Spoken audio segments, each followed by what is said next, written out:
Bienvenidos, bienvenidas a esta comisión Transmedia, la expansión de una narrativa a distintas plataformas. Tenemos 11 exposiciones, así que vamos a ser bastante respetuosos en lo posible con los minutos, que son 7 por exposición. Ahora les voy a dar la palabra en el orden que van a haber recibido y también con los numeritos que tenían como de exposición. La idea es que cada expositor y cada expositora haga su ponencia y al final, de acuerdo al tiempo que nos quede, poder tener un intercambio, o algún debate, algunas cuestiones que queden dando vueltas, preguntas también.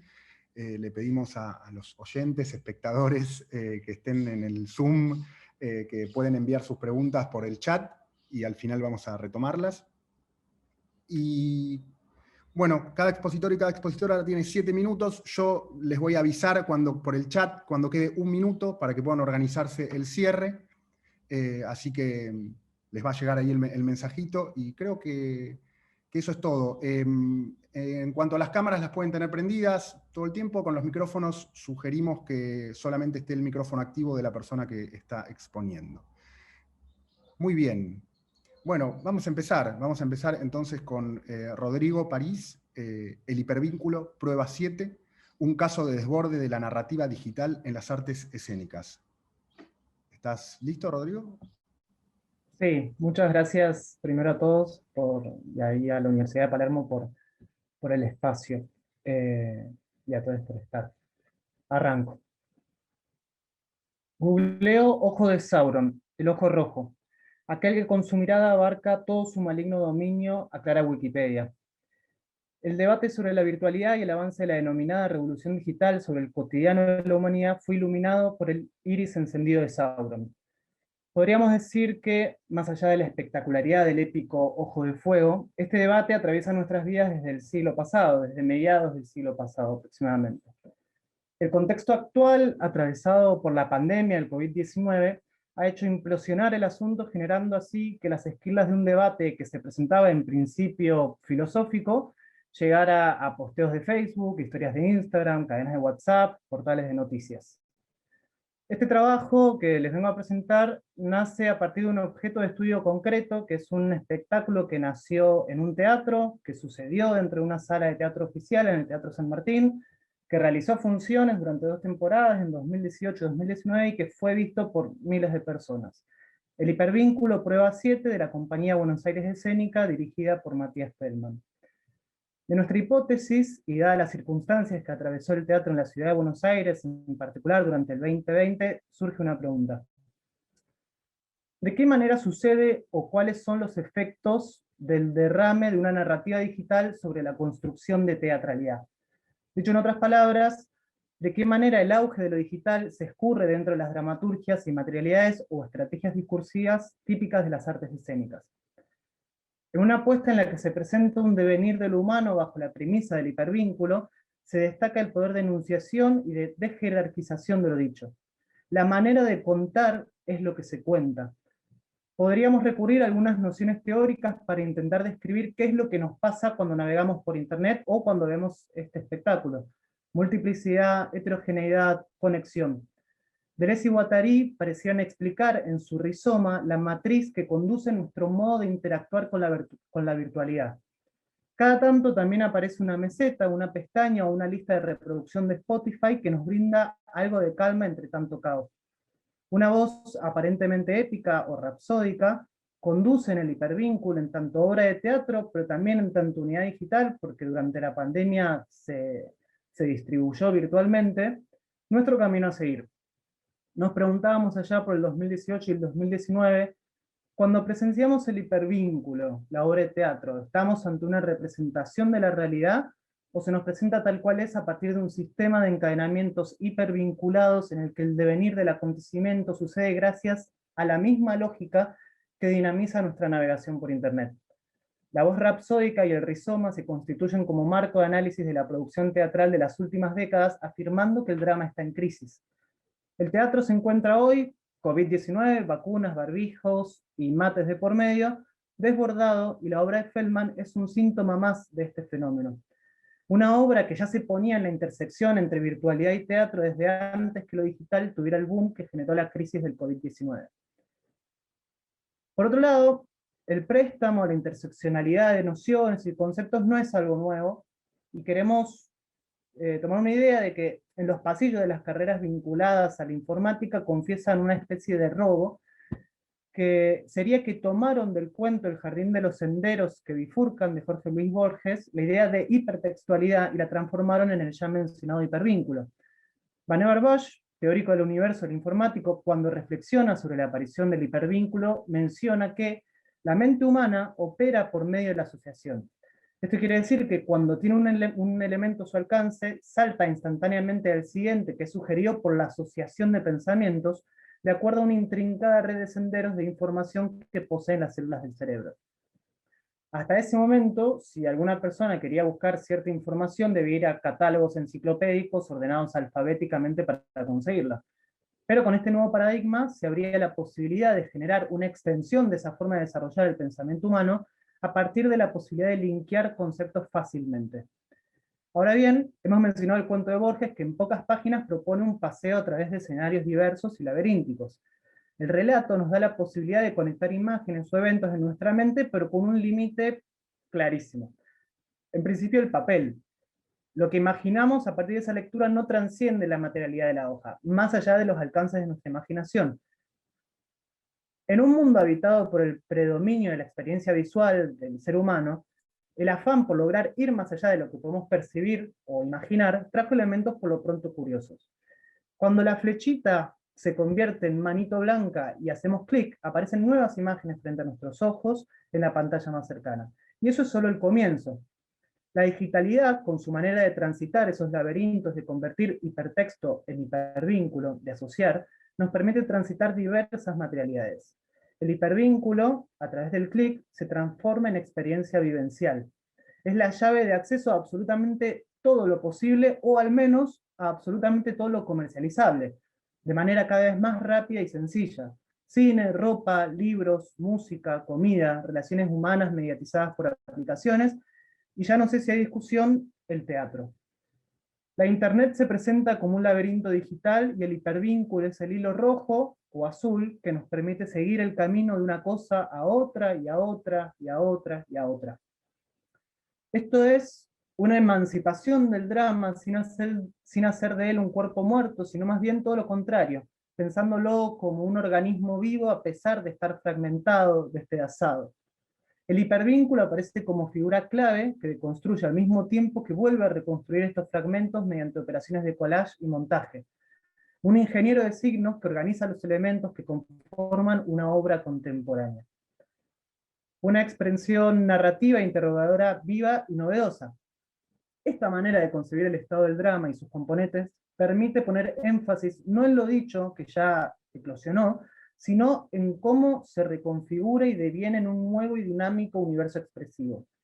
Ni hablar, yo hablaba de la manito, de la flechita que se transforma en manito, ni hablar que ahora ya ni siquiera el mouse intermedia entre nosotros y nosotras y lo digital. El touch de nuestras pantallas abre ahora un nuevo capítulo y muchas más preguntas. Por otro lado, el rizoma propone una mirada caótica de la máquina dramática para indagar en cómo está conectada y con qué otras maquinarias lo hace. De allí la posibilidad de entender a la obra El hipervínculo como un entramado de la forma una cosa y otra y otra y otra.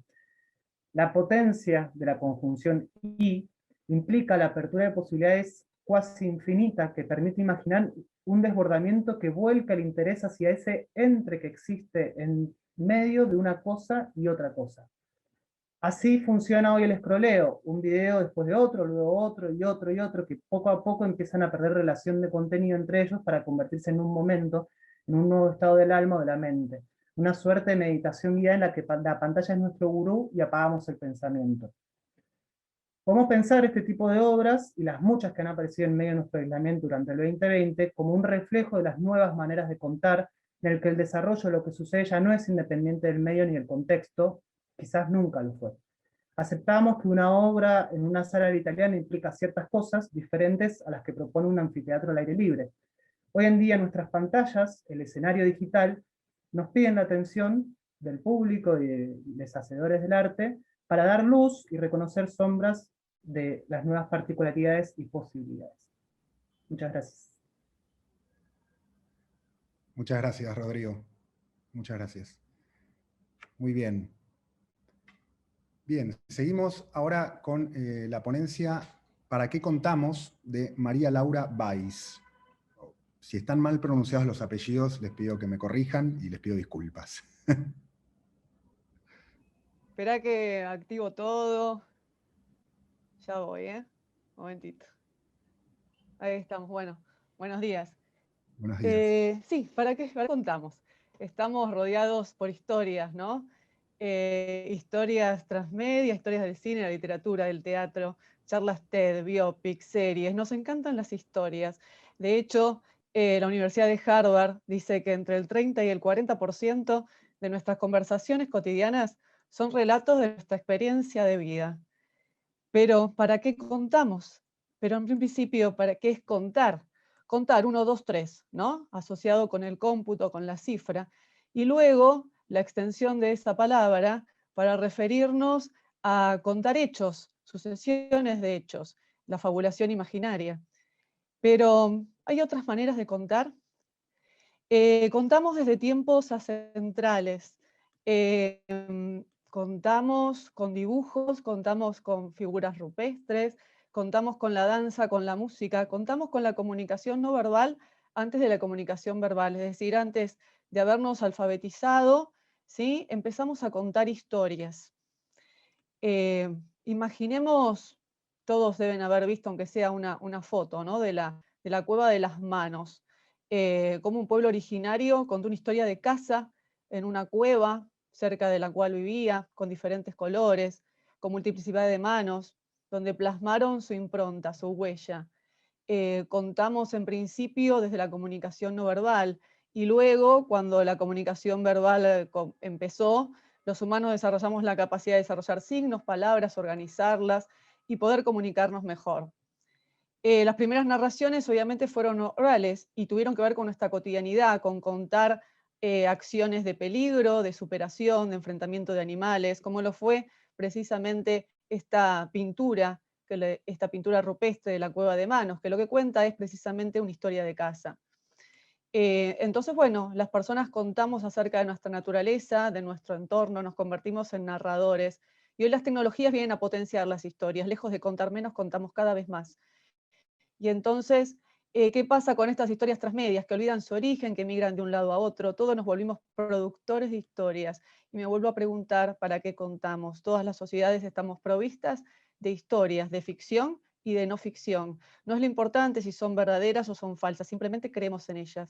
¿Por qué? Porque los seres humanos tenemos un cerebro lógico, pero otro narrativo. Y este último es el responsable de los significados que le damos a las historias, a nuestras experiencias. Le damos un sentido a nuestra experiencia en la historia. Eso nos gusta. Por eso nos reconocemos en ellas. Narramos siguiendo una estructura que moldea nuestro pensamiento. Hay un inicio, un desarrollo, un final, y tenemos elementos comunes asociados a las historias y por eso las comprendemos tan fácilmente.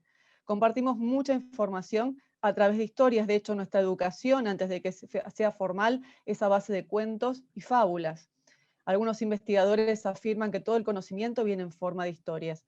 Y para las neurociencias, por ejemplo, las historias nos gustan porque de alguna manera le están hablando a nuestro cerebro emocional, ¿no? Y activan dopamina por el placer de escucharlas, activan la oxitocina porque precisamente generan vínculos con los demás. Y también la serotonina, porque cuando contamos una historia nos sentimos escuchados y reconocidos. Nuestro cerebro es un gran cuentacuentos diseñado para contar historias, y las historias han permitido que podamos superar y sobrevivir y evolucionar como especie. Según Boyd, las narraciones son formas de adaptación que hacemos los seres humanos y que va desarrollando nuestro pensamiento y nuestro cerebro. Nuestro cerebro ha cambiado en base a las historias que fuimos desarrollando. Y esto también, esto de ser narradores, gratifica y beneficia a narradores y a los que escuchan la narración. Los narradores de alguna manera captan la atención y desarrollan un cierto estatus como narradores. Y las audiencias toman decisiones en función de esas narraciones. Entonces Boyd va a decir que tanto narradores, ¿sí?, como quienes escuchan las historias se van a ver beneficiados de ellas. Pero él ve que en las narraciones la ficción aún cuenta con una ventaja respecto de la no ficción, que podemos considerar posibilidades que aún no existen. Entonces, bueno, basta recordar con Verne, que viajó a la Luna mucho antes, ¿sí?, que Neil Armstrong. Y el submarino que pensó Verne, bueno, se adelantó unos cuantos años al primer submarino. Todas estas historias que adquirimos en convivencia, de alguna manera también modifican nuestro comportamiento. Hay historias que son grandes y que se cuentan en la Biblia, en el Corán también se cuentan historias, porque las narrativas de alguna manera se refuerzan institucionalmente y a través de redes institucionales. Y al respecto de esto, el historiador Noah Harari explica cómo las historias nos destacan del resto de las especies porque a través de ellas podemos generar cohesión social. Él habla de que somos los únicos animales que podemos cooperar flexiblemente entre sí en masa. ¿Cómo lo hacemos? A través de historia, de creernos las mismas historias, de compartirlas. Para este escritor somos los únicos animales del mundo que de alguna manera creamos y creemos historias, porque si todos aceptamos las mismas historias y podemos obedecer y seguir las mismas reglas, las mismas normas y valores, podemos colaborar, colaborar en masa unos con otros, aunque no nos conozcamos. Pero también las historias contribuyen a nuestra comunicación interpersonal, porque nos dicen quiénes somos, de alguna manera nos reconocemos, nos identificamos a través de las historias. Pero ¿qué hay de lo individual y qué hay de lo social en las historias? Bueno, hay historiadores que dicen que a lo sumo somos coautores, no somos autores exclusivos de las historias que contamos. Hay una gran influencia y un impacto de lo social, como indicaba Harari en su estudio respecto de las historias y la cohesión social. Relatar significa llevar, volver a llevar. Tal vez las pantallas posmodernas sea nuestra nueva cueva de manos, en la cual podamos dejar una y otra vez nuestras huellas para seguir viviendo y reencontrarnos. En definitiva, no hay narrativa, no hay humanidad sin narrativa y narrativa sin humanidad. Unas se construyen a otras. Narramos desde hace mucho tiempo atrás, porque al contar aseguramos nuestra existencia, sobrevivimos, nos hacemos más aptos para poder comunicarnos, entender nuestro entorno y tomar decisiones. Y para cerrar, porque ahí me están diciendo que falta un minuto, hoy las tecnologías amplían este vuelo, acortan distancias, pero a pesar de este amplio vuelo y estas tecnologías digitales que parecen haber superado las limitaciones del tiempo y del espacio, siguen imprimiendo historias que nacen del pensamiento y la conciencia humana.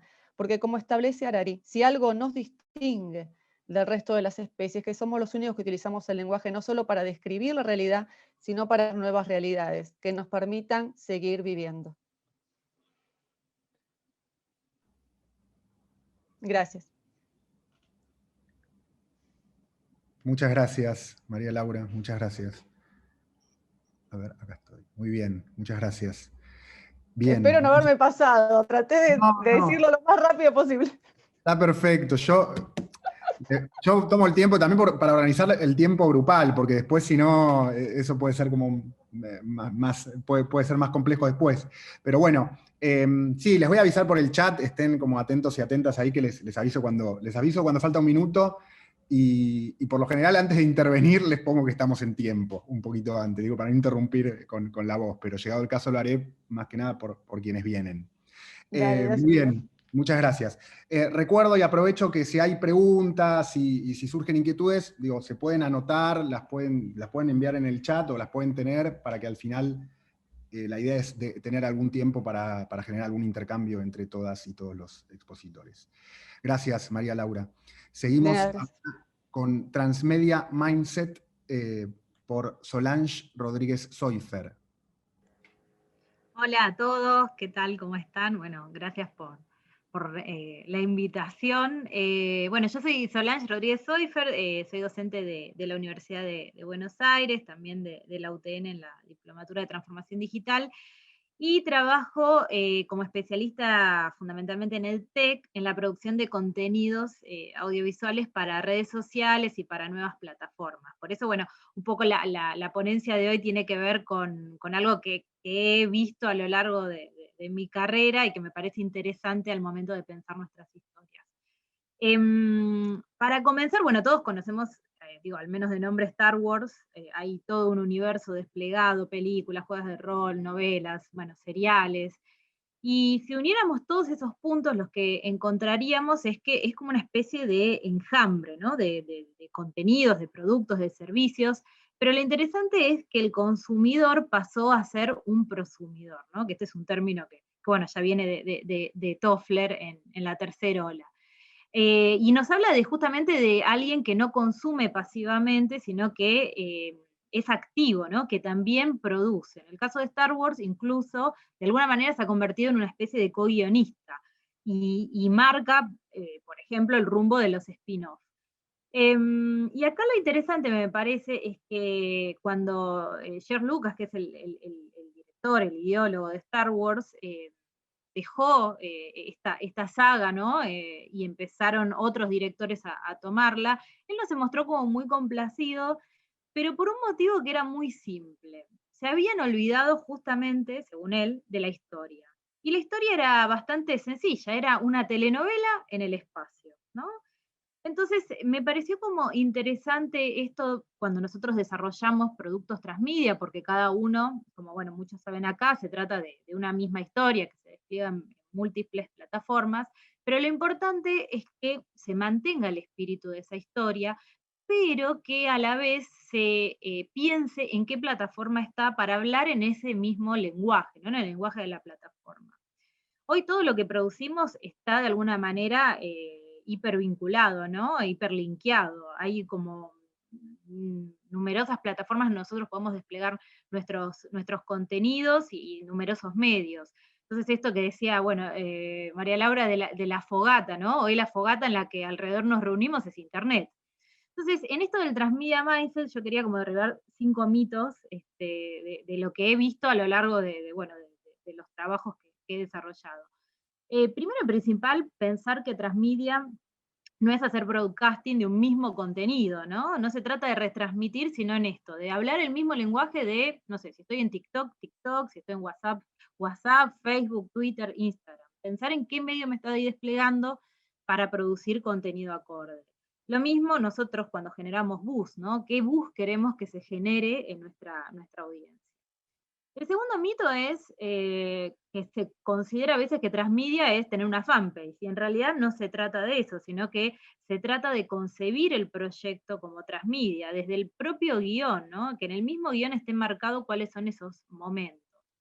El mito 3 es que transmedia es estar en todos los medios habidos y por haber. No se trata de forzar el producto al medio, y solo porque un canal exista no significa que yo tengo que estar ahí. Tengo que pensar dónde es que se mueve mi audiencia, cómo consume, cuál es su comportamiento ahí, qué le gusta más, qué le gusta menos, ¿no?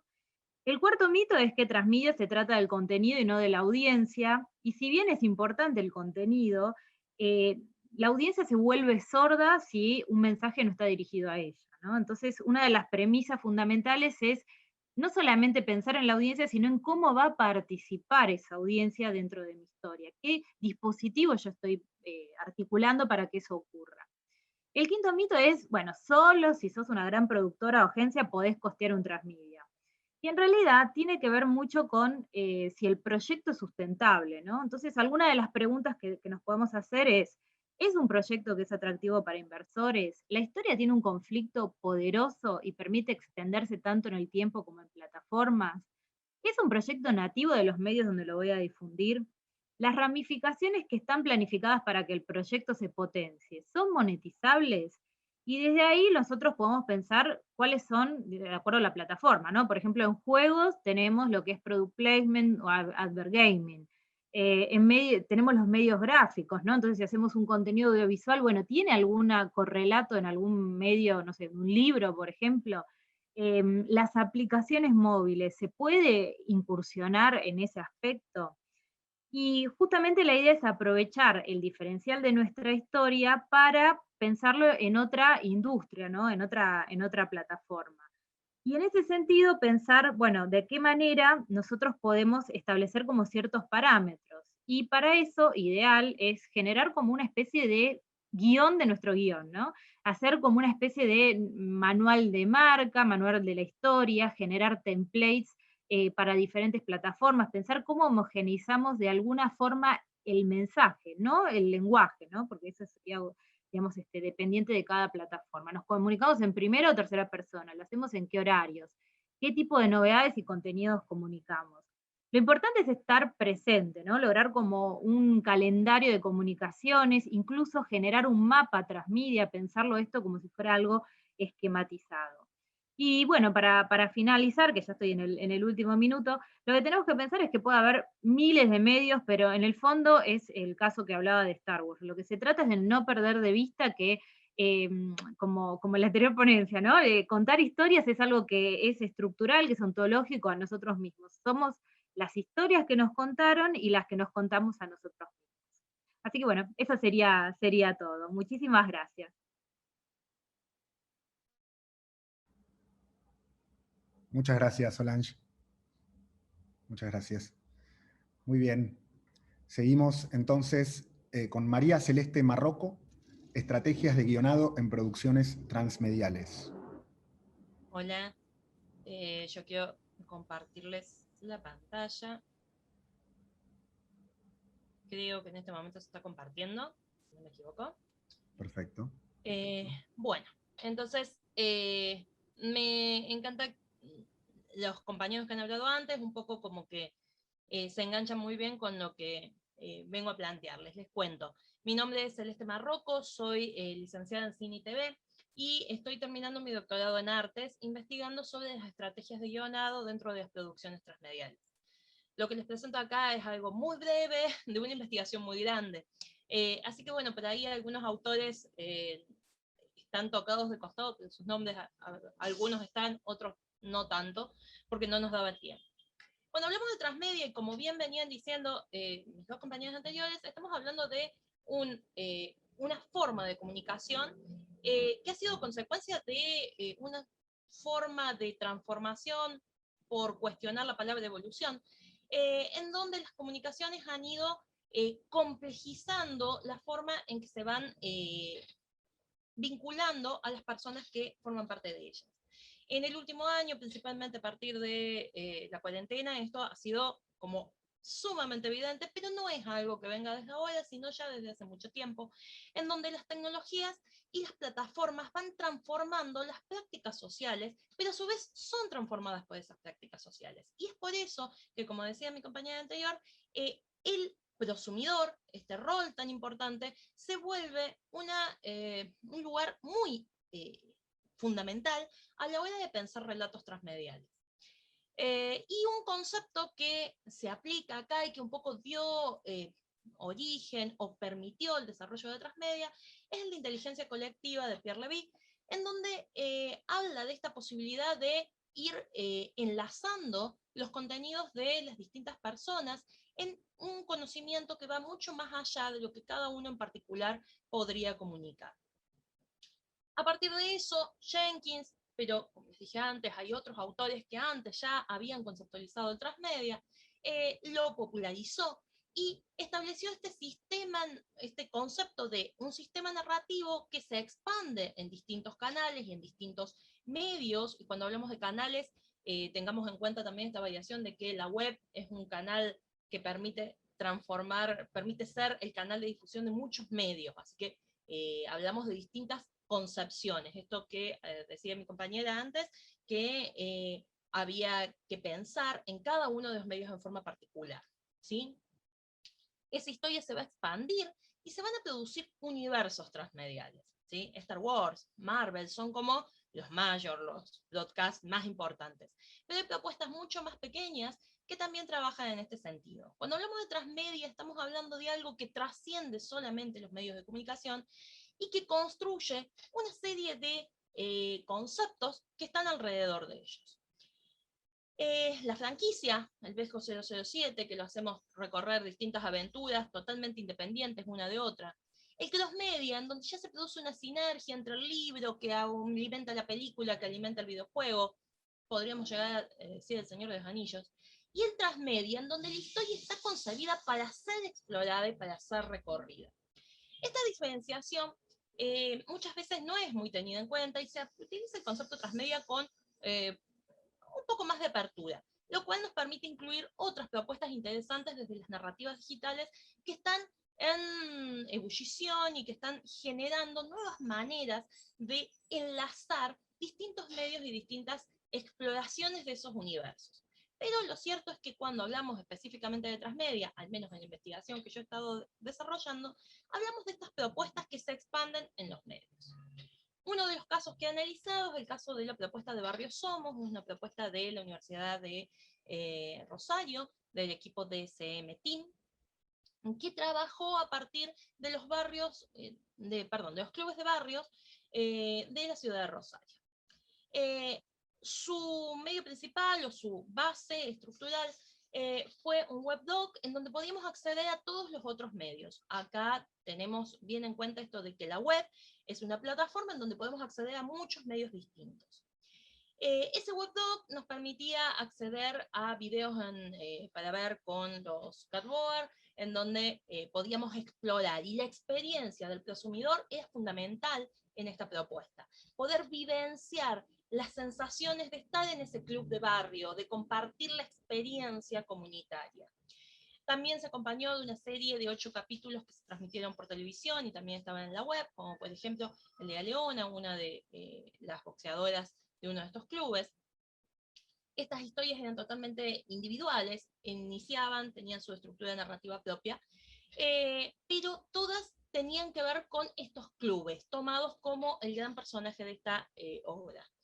A partir de ahí también había un libro en donde cada capítulo iba contando una narrativa distinta de cada uno de esos personajes. Pero teniendo en cuenta justamente ese público del que hablaba anteriormente Solange, y el perfil de la propuesta, que era muy evocadora a los años 50, a lo que uno podía vivir en ese momento, 50, 60, a ese barrio típico de las grandes ciudades, se trabajó con otros medios que no son digitales y que no son muy actuales quizás, pero que se los recuperó, como por ejemplo los juegos al estilo de un juego de la OCA, un juego de mesa, que se repartió entre la gente que participaba, y que tenía algunos trackers digitales que podías tener información extra y recorrer el mapa de la ciudad. La ciudad se volvía parte de esa propia narrativa. Otra experiencia de este tipo fue el álbum de figuritas, en donde podíamos ver la historia de personajes que normalmente no son muy destacados en los medios principales o centrales, y que acá se formaban en los héroes de cada club. Tenían una propuesta para cada uno de los clubes, que eran 20 en total. Finalmente, pero uno de los lugares donde más se producía esta interacción del público y esta participación era a través de los encuentros de kermés transmedia, en donde se hacían en cada uno de los clubes, en donde se repartía el libro, los juegos, se podía usar los cardboard, y toda esta propuesta nos permitía en alguna forma vivenciar lo que estaba pasando. Finalmente, las redes sociales fueron varias, pero estas se utilizaron solamente como forma de vinculación. Esto nos permite construir un universo narrativo en donde cada pieza formaba parte de lo que se estaba construyendo, para hacer una experiencia total para los consumidores. Esta es una narración que tenía inicio y fin. Hay otras transmedias que se proponen y que pueden seguir extendiéndose, como es el caso de un Star Wars, quién sabe hasta cuándo.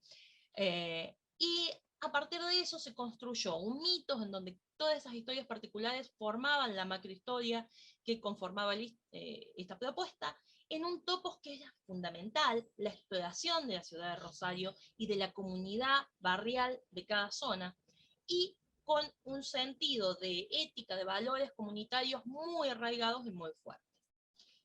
Se generan a partir de eso una serie de mecánicas de participación e interacción que fueron muy fuertes, principalmente en estos puntos de lo que tenía que ver con las kermés, y que permitía un primer momento de detonación en la distribución que fue muy comunicada en distintos medios, una remisión que principalmente en la obra núcleo, que fue el webdoc y estas kermés, se pudo explorar con más detenimiento, y la recompensa era poder evocar, vivenciar de nuevo la experiencia un poco idealizada de esos clubes de barrio.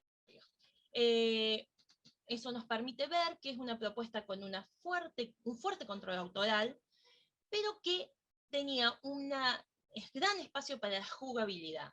Entonces, lo que sí podemos decir es que no había mucho impacto en la narración de las acciones que tenían los consumidores, pero sí que se les permitía explorarlo, recorrerlo y participar de esa propuesta. Cuando nosotros hablamos de narrativas transmedias, en general estamos hablando de propuestas que pueden ser tan amplias como el universo que se crea en la cabeza del equipo creador pueda permitirlo. Pero hasta ahora las propuestas en general trabajan con un nivel de control autorial bastante alto. Sin embargo, esto puede cambiar en cualquier momento. Y es lo que un poco mi investigación está trabajando, cómo estas estrategias van desarrollándose para pensar y buscar algunas herramientas para visualizar cómo construir estas estrategias participativas que generen experiencias y universos a ser explorados por los consumidores. Bueno, espero que les haya interesado. Muchas gracias a todos. Y cualquier contacto que quieran tener, aquí tienen mis redes. Muchas gracias. Bueno, muchas gracias. Muchas gracias, María Celeste. Muy bien. Seguimos con Romina Triunfo. Un jardín. Hola, ¿qué tal? ¿Cómo están? Es también un jardín. ¿Qué tal, Romina?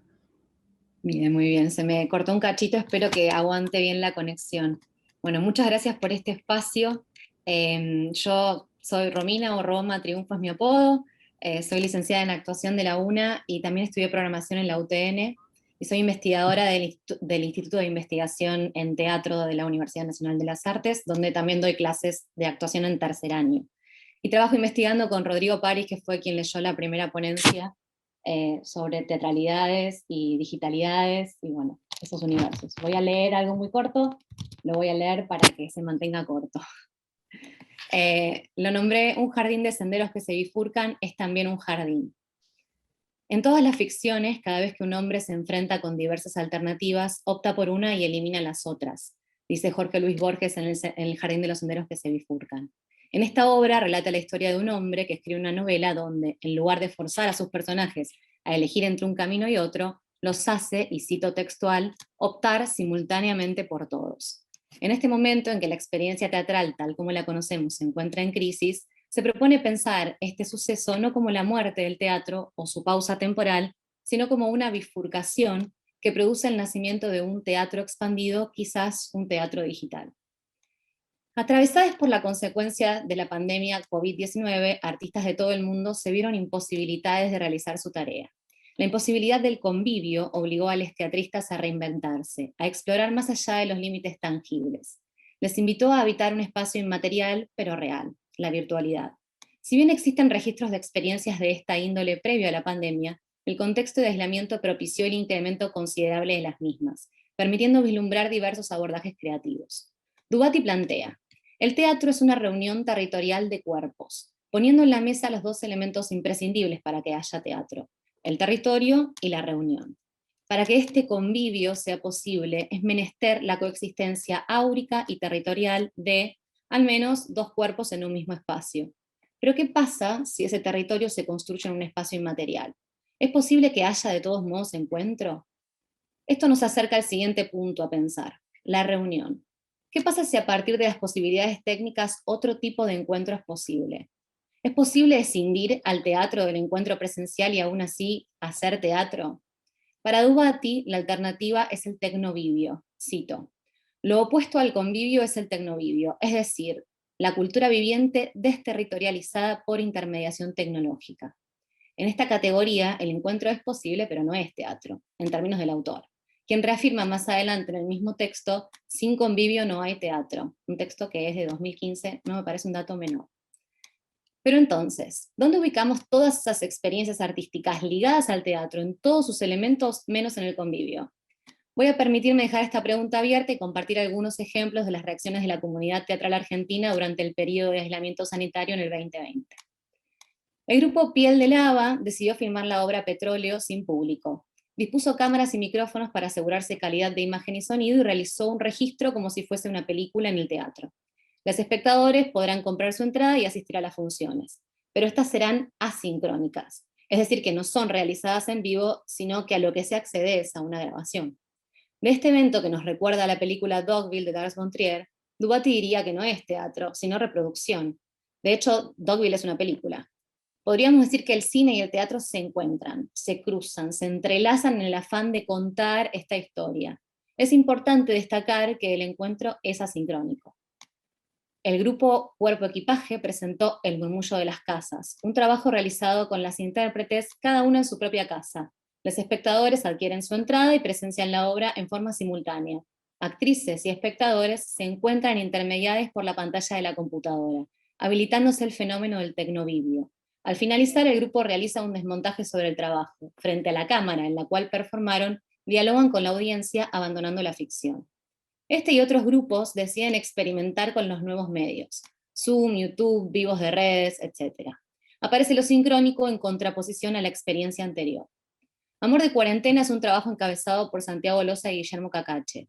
El espectador compra una entrada y durante 2 semanas recibe mensajes de WhatsApp que incluyen textos, imágenes y canciones, que reconstruyen una vieja historia de amor. En este caso, los artistas eligen experimentar con un elemento que está por fuera del teatro, pero en sus derivas. No es estrictamente cine, ni teatro, ni radionovela, pero es ficción que asincrónicamente encuentra a su espectador. Existe un fenómeno más que me gustaría mencionar, pero en el que no voy a ahondar porque es muy amplio, que es la creación de nuevos medios específicos para estas nuevas teatralidades. Esto presenta una dificultad particular que es crear un espacio, porque implica una complejidad técnica, tecnológica y de saberes, y etcétera. Pero quisiera nombrar algunos ejemplos como Nodo, Centro Cultural Digital, o el Teatro en la Nube en Mendoza, o Teatrix, que existía previo a la pandemia. Recapitulando, y ya para ir cerrando, podríamos decir que siempre se da una de dos condiciones, sincronía o asincronía. Y podríamos también ordenar las piezas de la siguiente forma. Registro audiovisual de teatralidades, como sería el caso de Piel de Lava. Cabe mencionar que hay otros similares donde solo se subió a internet el registro que ya se poseía de la obra. En esos casos no hubo un pensamiento en relación al espacio, y lo que se ve es lisa y llanamente una reproducción. La creación de espectáculos partiendo de las posibilidades espaciales, ya sea en medios masivos como en redes sociales o en otros nuevos que aparecieron o se volvieron masivos en la pandemia, como es el caso del Murmullo de las Casas y Amor de Cuarentena. Adaptación del teatro a medios existentes, si bien no se presenta ningún ejemplo en este trabajo, existen registros de esta experiencia. Y mencionamos también la creación de nuevos medios específicos para nuevas teatralidades. Pienso que la importancia sobre si eso no es teatro es menos interesante que el hecho de que este fenómeno sucede, existe y nos interpela. Quizás es un sendero que se bifurca. El aislamiento, en lugar de cortar los procesos creativos, apareció y aparece en muchas de las producciones como un elemento modelante de la obra. El teatro, condicionado en su elemento más sagrado, que es la presencia, empuja hacia las derivas. De ellas parecerían hacer la posibilidad de un teatro expandido. Existe un espacio, se construye. Es inmaterial, pero existe y nos encuentra. A nosotros, que del otro lado de la pantalla nos replicamos, nos reproducimos, nos repetimos. Nuestra presencia está modificada, pero está.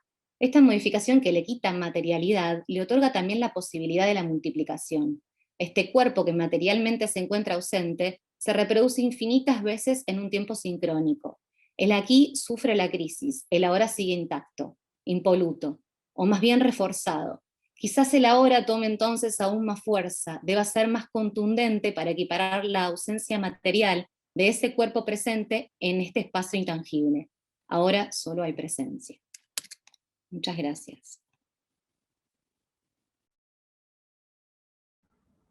Gracias, Romina, muchas gracias. Bueno, ¿qué haremos con todo esto ahora? Muchas gracias. Lo hablamos al final. Muy bien, vamos con Andrés Felipe Gallego, Enseñanza Transmedia, motivando la construcción narrativa desde la virtualidad, y ya entró la pantalla, así que te dejo, Andrés. Ok, bueno, muchas gracias a todos por este espacio tan interesante donde hemos escuchado distintas, digamos, historias. Yo quiero contar hoy una historia que tiene que ver sobre un curso que tengo, digamos, la oportunidad de liderar en la Universidad Autónoma de Occidente, en la ciudad de Cali, Colombia. Y este curso se llama Diseño Transmedia Virtual, y voy a mostrar un framework que utilizo para el diseño de las actividades de clase como parte de esa historia de este curso en particular. Simplemente para dar un poco de contexto, pues Cali es la tercera ciudad de Colombia, una ciudad que se encuentra en lo que conocemos como Valle del Cauca, entre dos cordilleras, Y la Universidad Autónoma de Occidente pues, es una universidad en la ciudad privada que tiene aproximadamente unos 8.000 estudiantes. Este curso se dicta para los estudiantes que pertenecen al programa de Ingeniería Multimedia, que es una ingeniería que aplica lógicamente este conocimiento técnico para el desarrollo de experiencias interactivas de todo tipo. Las preguntas que guían esta historia, este diálogo son, bueno, ¿cómo se configura el curso de diseño transmedia virtual y cuáles son esos elementos que me permiten a mí también entender el currículo y motivar la acción de los estudiantes hacia su práctica? Porque hay algo que es importante que tengamos como referencia y es que las personas siempre van a tener esa necesidad de contar historias y es parte de lo que hemos estado viendo en los diálogos que han precedido esta presentación. O sea, no hay que olvidarse nunca del elemento primordial que es esa necesidad de narrar, esa necesidad de poder contar algo y que lógicamente las personas puedan después replicar esa experiencia a partir de esa conexión emocional que se genera con este tipo de obras. En el marco de este curso, nos concentramos específicamente en eso, en la necesidad de motivar la creación de esas historias y tomamos siempre como punto de partida esta frase que es acuñada pues por Henry Jenkins, que dice que no existe una fórmula realmente para la transmedia, sino que lo más importante es tomar decisiones sobre la mejor forma de contar una historia para una audiencia específica y haciendo uso de los recursos disponibles. Y eso es importante tenerlo en cuenta porque desde esa lógica casi que se me abren las posibilidades de crear ese tipo de producciones teniendo acceso a los recursos a los que tengo a la mano. Entonces, hoy en día pues vemos muchas obras que se crean a partir de explotar muy bien la oralidad, de hacer uso de la tecnología que está disponible, ya sea desde la más sofisticada hasta la más clásica, como puede ser la propia voz y la entonación, y pues podemos pasar al papel y al lápiz. Entonces, parte de lo que se busca en este curso es tratar precisamente de mostrar a los estudiantes que lo más importante es cómo a partir de articular esa historia que yo estoy definiendo, yo tengo la posibilidad de crear esos mundos donde todos vamos a tener la posibilidad de viajar y de vivir ese tipo de experiencias. Para trabajar este modelo se utiliza una estructura que es la que estamos viendo en este momento, donde partimos de un framework que me permite diseñar tanto módulos de aprendizaje como sesiones de clase en el marco de este curso que originalmente está pensado como una herramienta netamente virtual. Y en ese sentido, partimos de un concepto que es el resultado de aprendizaje, que es lo que esperamos que el estudiante logre al finalizar cada una de nuestras sesiones. Y desde ese punto central, lo que hacemos es que empezamos a definir el contenido, los métodos didácticos, los ambientes de aprendizaje y la evaluación. O sea, poniendo esto en el centro, nos permite que se cumplan ese tipo, digamos, de propuestas que queremos que faciliten ese proceso de creación de los estudiantes frente a esas obras de ficción o no ficción que quieren construir. Entonces ahora les quiero compartir un poco cómo se ha definido en el marco de este curso que se llama Diseño Transmedia Virtual. Y básicamente el resultado de aprendizaje sobre el que guiamos toda la lógica del curso es, por un lado, que las personas entiendan cuál es el proceso metodológico para construir una propuesta transmedia, que la puedan diseñar y que luego tengan la posibilidad de generar una práctica creativa hacia la lógica de motivar esa creación y de hacer uso de estos elementos que están disponibles. Hemos definido una serie de contenidos que están enfocados desde tres grandes ejes. Un eje que es el fundamento del diseño transmedia, donde básicamente se hace un reconocimiento al concepto y se hace referencia también a que el concepto realmente no es nuevo. O sea, es parte de una tendencia hoy en día y muchas personas lo utilizan simplemente como una forma de generar una emoción en este tipo, digamos, de prácticas, pero hay una serie de condiciones que se tienen que cumplir. En este caso, nosotros nos concentramos en la cultura participativa, en la gestión transmedia, para tener esta visión global de este tipo de experiencias, utilizando distintos métodos didácticos. Todos los estudiantes tienen que desarrollar un proyecto personal, se hacen análisis de casos, se hace un proceso de autoaprendizaje a partir de los contenidos que están disponibles, y hay una serie de encuentros sincrónicos que permiten mediar esta relación. Estos ambientes virtuales que nosotros utilizamos como ambiente de aprendizaje son el sistema de Wow Virtual, que es una plataforma Moodle que tenemos activa, y una plataforma Webex para encuentros sincrónicos donde se hacen distintos análisis. El proceso de evaluación se concentra en el análisis de toda la propuesta de diseño, material promocional y un pitch que tienen que hacer sobre su plataforma principal, y todo el tiempo trabajando desde una evaluación por pares. Entonces, ya como para cerrar, esta es una breve historia que quería contar sobre este curso, que tiene lógicamente una forma de desarrollo, y que la idea es también entender que el proceso creativo de pensar este tipo de alternativas son las que van a motivar que nuestros usuarios puedan, lógicamente, seguir adelante con lo que queremos que se logre. Muchas gracias. Muchas gracias, Andrés. Muchas gracias. Muy bien. Seguimos ahora con Sergio Guerrero, collage animado, junto a Aimé Guzmán y Eva Semino. Perfecto. Hola, ¿cómo están? Bueno, les voy a compartir un poco mi pantalla primero. Vale, ¿me están viendo ahí? Perfecto, entonces arranco. Bueno, comentarles un poco, primero agradecer a todas las personas que han estado ahí. Disculpen el ruido, ahora estoy en el lobby de un hotel, no tengo internet en otro lado, así que espero que puedan tener un poco de paciencia. Segundo, bueno, yo soy el coordinador de Experiencia OK.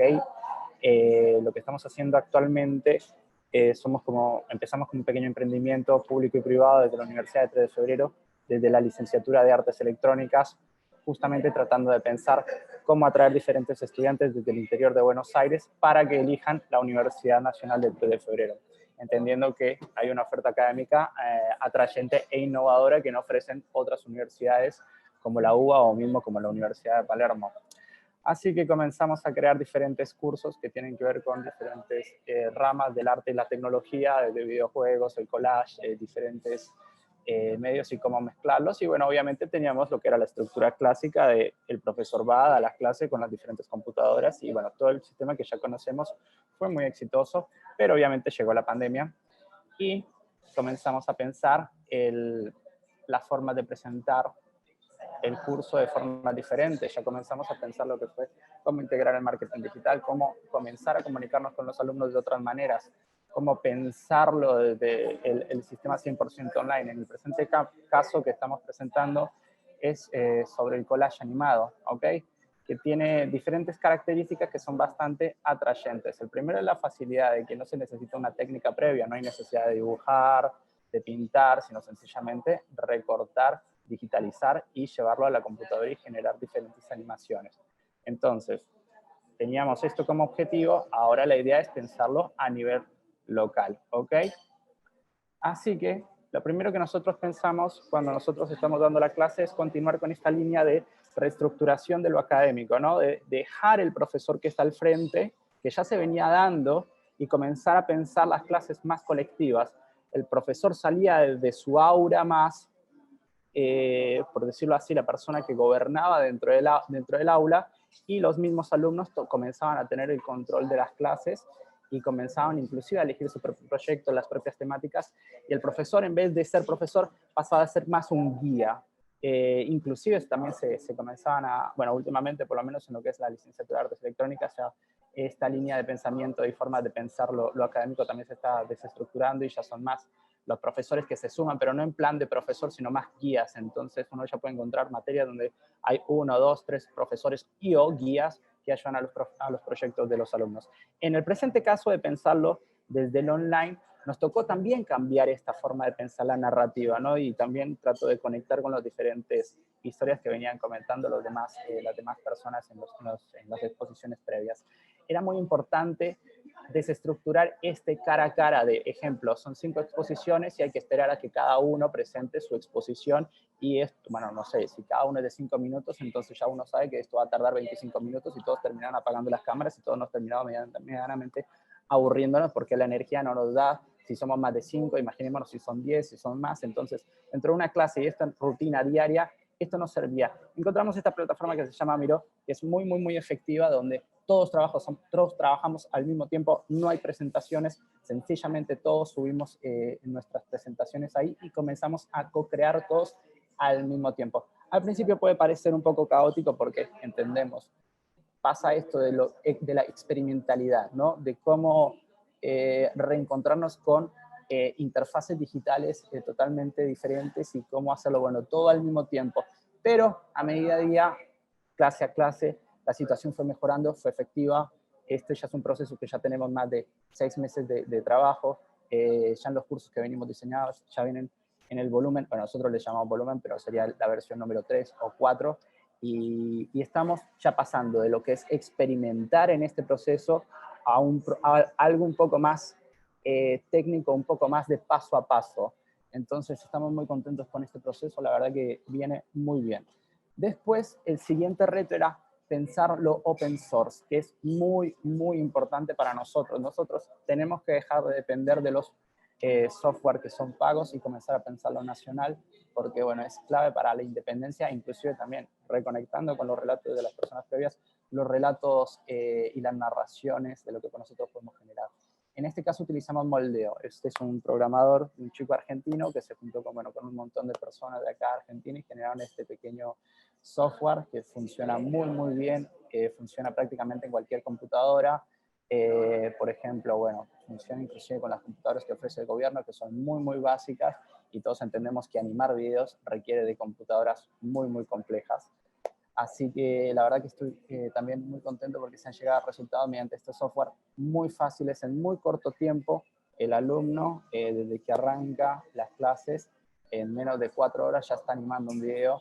Y pensar este tema también de la independencia, de dejar todo lo que es Adobe, todos estos software que son, desde nuestro punto de vista, muy parafernalios y comenzarlos a pensar desde una estética un poco más orientada a los jóvenes y niños, genera un cambio de paradigma muy, muy lindo porque comienzan a hacer cosas que realmente uno no espera. Entonces, darle el control a ellos de cómo generar desde sus medios y también, bueno, todo lo que comentaban, el tema del prosumidor, generan realmente relatos que son muy lindos y cosas totalmente inesperadas. Ahora les paso a mostrar, disculpen si paso al Instagram, pero es el nuevo medio para comunicar absolutamente todo. Ustedes, bueno, van a decir, son animaciones realmente muy básicas. Sí, son realmente muy básicas, pero en la cantidad de pocas horas invertidas que se aplica a esto y en la facilidad con lo que los jóvenes y niños y niñas aplican estos medios, realmente ha sido muy, muy efectivo. Bueno, hasta acá sería mi presentación. Agradecerles mucho. Y eso sería básicamente cómo hemos llevado más allá de pensar la teoría, encontrarnos con la práctica, con la praxis, qué es lo que está pasando y bueno, lo que estamos aplicando. Y la verdad que ha sido un proyecto bastante exitoso y seguimos con este proyecto. Así que cualquier cosa nos pueden seguir en Experience OK en Instagram. Muchísimas gracias. Muchas gracias, Sergio. Muchas gracias. Muy bien. Seguimos entonces con una nueva forma de jugar y consumir RPG de mesa, Mónica de Faría, a cargo de Mónica de Faría.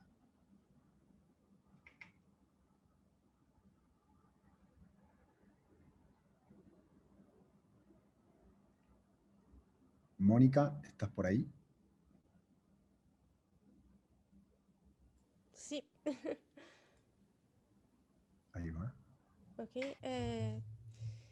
Eu não falo espanhol. Boa tarde. Pergunto se você consegue ver minha tela? ¿Cómo? Perdón. Sí, se ve la pantalla, ¿eh? Conseguem ver? Sí. Sim? Preferem que eu fale em português ou em inglês? Yo no sé si estoy para hacerme cargo de una decisión tan colectiva, yo solo. Eh, a ver, en el chat podemos hacer como una votación de dos. Ok. Envíen en el chat si prefieren en portugués o en inglés. Inglés, por ahora inglés, parece que. Inglês? Inglés, por ahora parece que solo inglés, así que sí, vamos. Yes. Yes, okay. Thank you. Well, good afternoon. Thank you. My name is Monica. I am a PhD doctor at UFPEL here in Brazil. My research is about RPG role-playing games and a new way of a new style of consuming and playing RPG after pandemic ways. So okay, let's begin. I teach game design and character design at graphic design, digital design, and animation cinema. I don't know if there is this kind of name, okay, in English, in arts here. So, okay, so what is a tabletop RPG? Is this kind of episodic and participatory game. There we can of a storytelling create system that rules provides guides for role playing, for interpretations. So there are a group of people that plays a game and as well perform. So there are these two big different characteristics of game, ludus, and performance. That it's totally from arts. Okay, and so the players they abstract themselves as these fictional characters. They construct. They're different from digital media, for example. They're the characters they can construct, but they can't perform. And they are themselves make their stats, statistics, their qualities, and I don't know, flaws and anything else. And another person that are included in this system of rules tells a story with conflicts that this group of people, of players, of characters need to trespass in this kind of spontaneous interactions.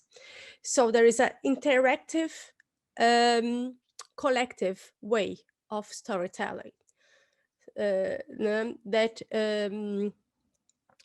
involves game and performance. So what happens here? When we are isolated at home, we can't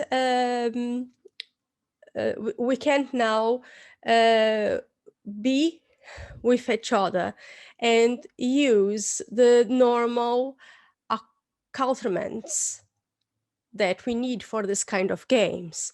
We need these multifaceted dices, there's strange dices of many faces, books, rule books, really big rule books, and other kinds of assets, like this miniatures and maps and grids and character sheets, as well on other things. This is this beautiful girl is my daughter. and what will happen now when we migrate to a digital way and there is this need? What happened is that the switching urges to the explosion of many online platforms to the support of this kind of game. And inverse of what we would thought, an increasing of players, of number of players, and a really increasing of knowing, of acknowledgement about this kind of game. So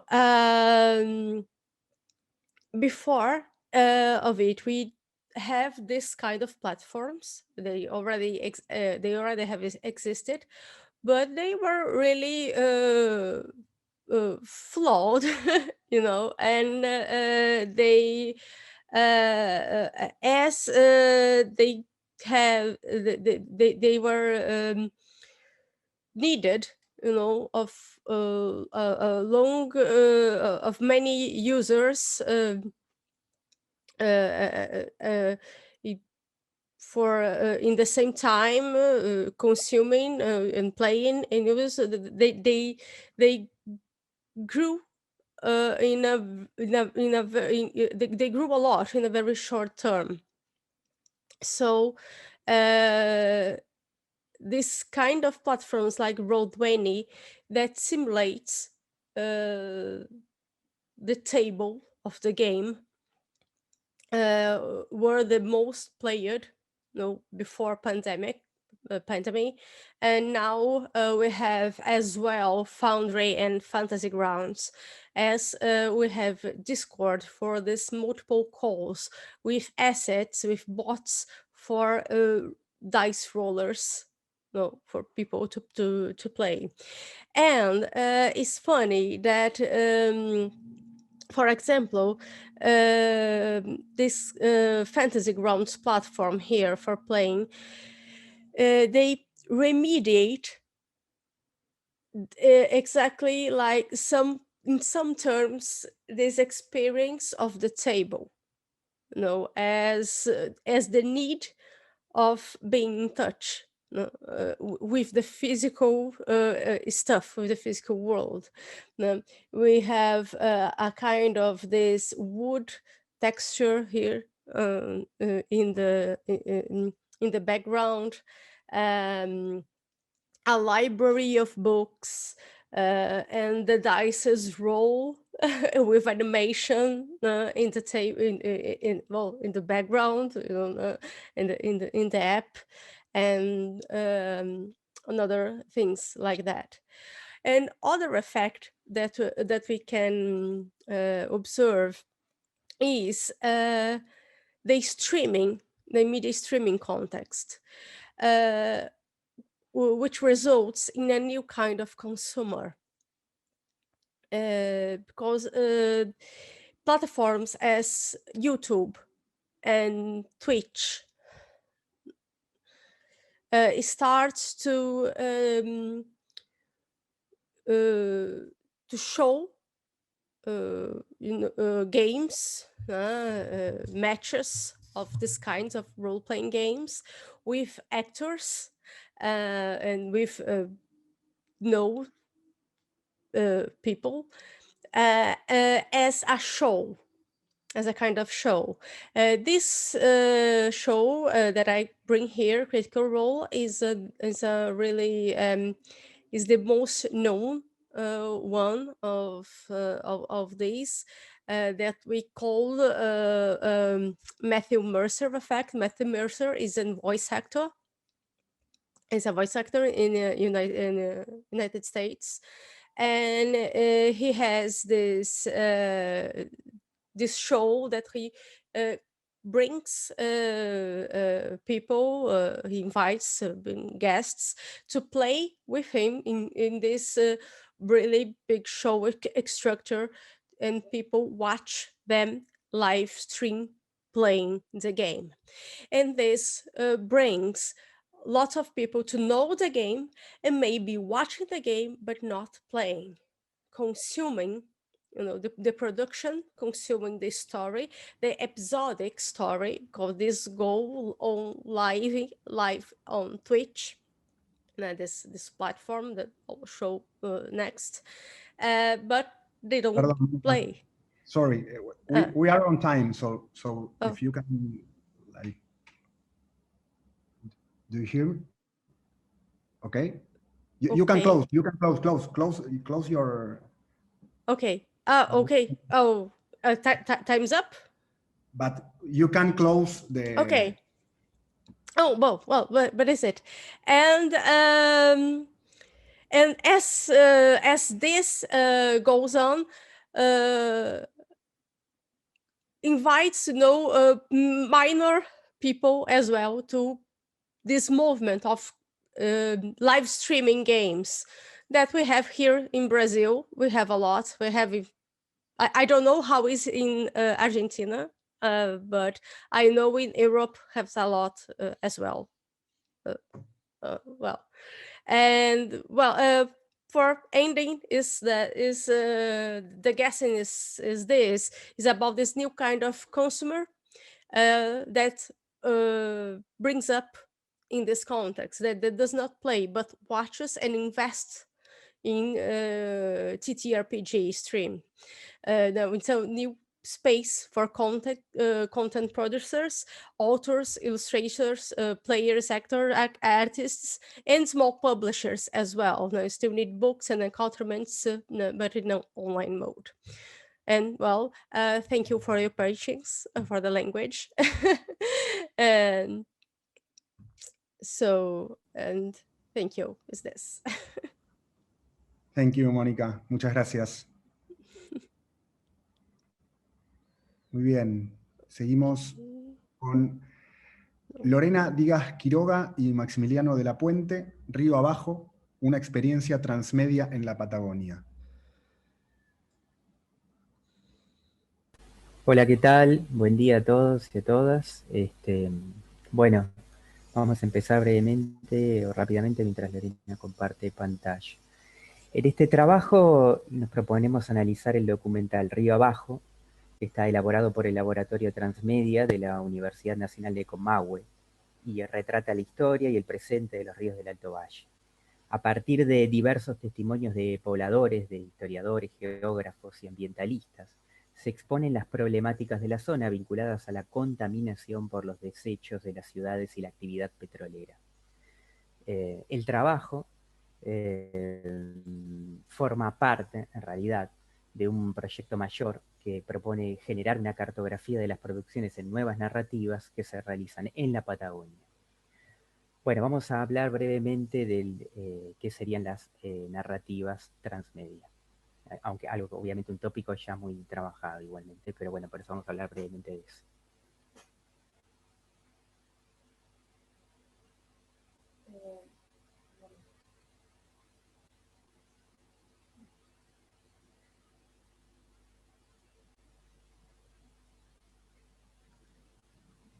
Mientras tanto, lo que voy a hacer es, les voy a compartir abajo los links de esta experiencia, ¿no? Así lo tienen en el chat, quiero decir abajo en el chat pueden tener ahí los links para compartir o para llegar a esa experiencia, a la de Río Abajo. Bueno, perdonen por los problemas, tengo un problema técnico para compartir la pantalla, sigo para no perder tiempo.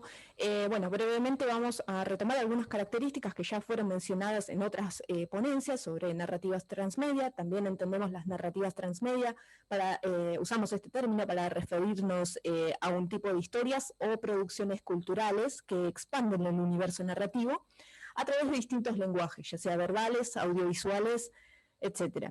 Y a través también de distintas plataformas mediáticas. Tenemos en cuenta que la característica fundamental de estas producciones se encuentra en que el papel de los espectadores toma un rol principal, ya sea para la expansión o la contribución de esta narrativa. Una consideración clave para referirse a la narrativa transmedia es que en ella cada medio realiza un aporte significativo y que solo ese medio puede hacer. Entonces, se expanden los relatos, aparecen nuevos personajes y subtramas derivadas de un universo original. Se crea una red que involucra personas, lugares, tiempos, acontecimientos y medios. En relación al documental, hay que decir que los ríos Neuquén, Limay y Negro son el corazón mismo del Alto Valle de las provincias de Neuquén y Río Negro. En sus márgenes se asentaron los primeros poblamientos en pleno siglo XIX. Estos ríos aportaron el elemento fundamental para la vida, el agua. La acción humana decidida permitió aprovechar al máximo esos cursos de agua. Primero fue el riego, que permitió el nacimiento del valle frutícola, tal como se lo conoce en la actualidad, a principios del siglo XX. Luego vino el control de los ríos, con obras como el Chocón, Cerros Colorado en los años 70, y con ellas la producción de energía eléctrica desde el valle y para todo el país. Sin embargo, este crecimiento de las poblaciones ribereñas, que llegó a duplicar su número cada 10 años desde los años 70, y el desarrollo de industrias y actividades contaminantes comenzaron a dañar seriamente a los ríos de la región. Los desechos de las ciudades terminan justamente allí. La actividad petrolera avanzó en la cuenca de Vaca Muerta e impregnó de por vida los cursos de agua.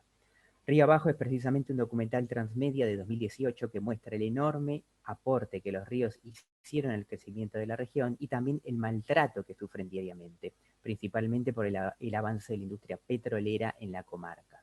A través de redes sociales como Facebook, Twitter, Instagram, YouTube y Medium, estudiantes de cuarto año de la Cátedra de Periodismo Digital, de la carrera de Comunicación Social de la Universidad Nacional de Comahue, desarrollaron este documental transmedia.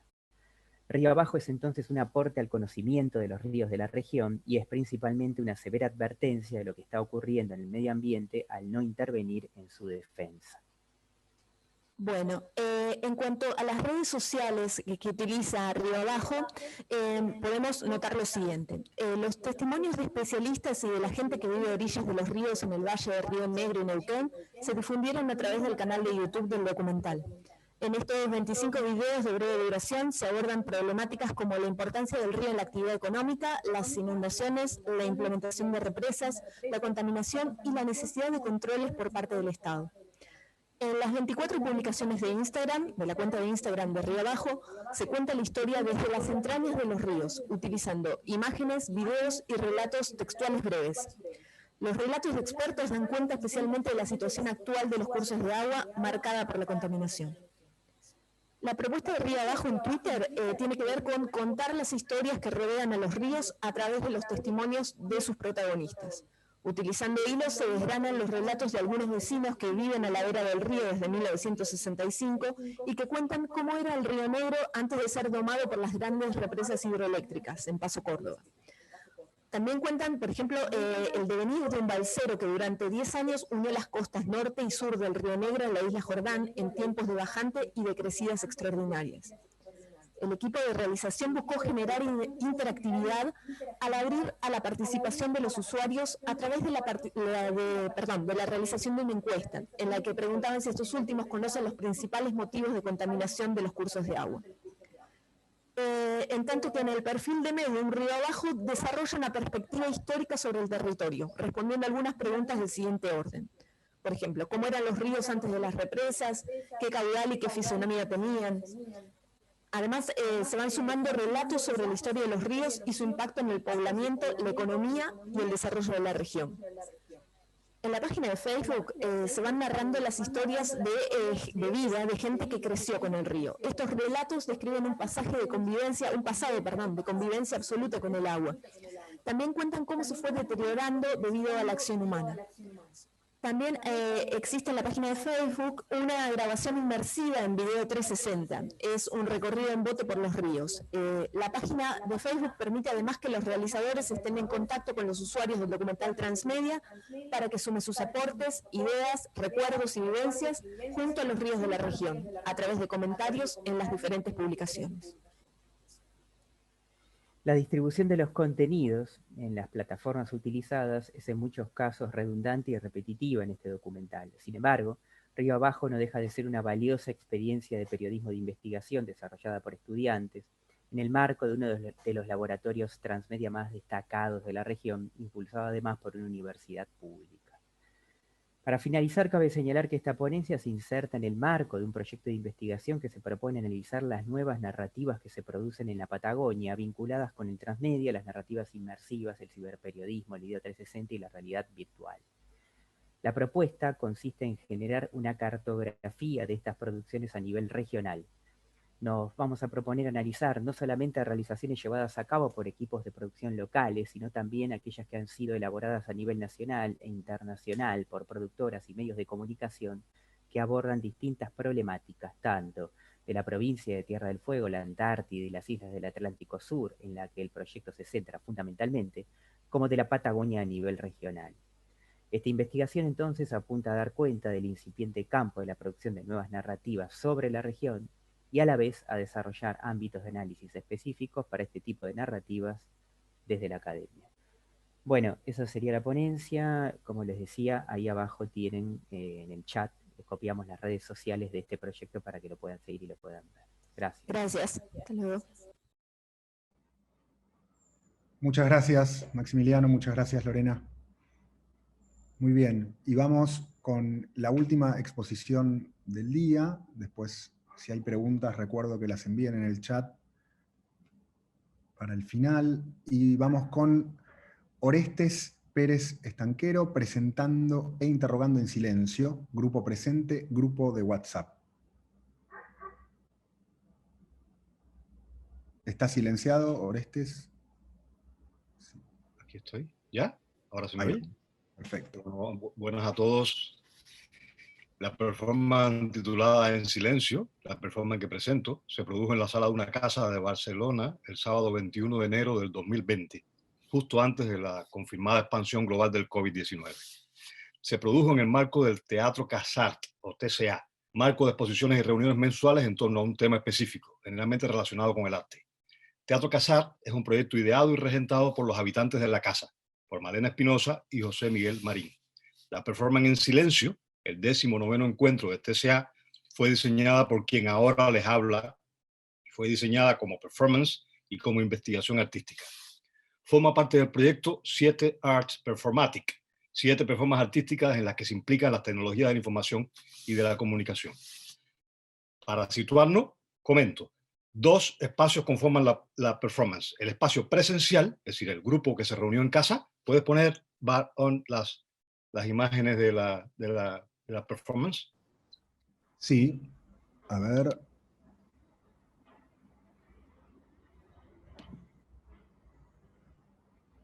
¿Se ve la imagen, Luis?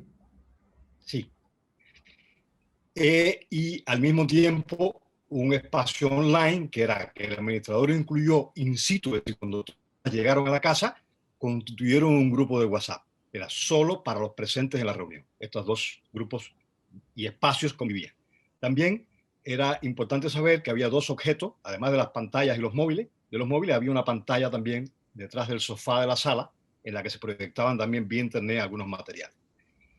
Comentarles que de una parte mi persona como artista orquesta y guía esta performance, pero también mi persona como investigador la interroga. Y busco identificar en ella la estructura, los diálogos entre lo presencial y lo virtual, buscar cuál es la particularidad que tiene como conferencia performativa Mayayo 2015 y como arte participativo o participaciones que generan comunidad en arte, Matarazzo 2017. Y reflexión en torno a las diferentes formas del silencio que en ella se generan.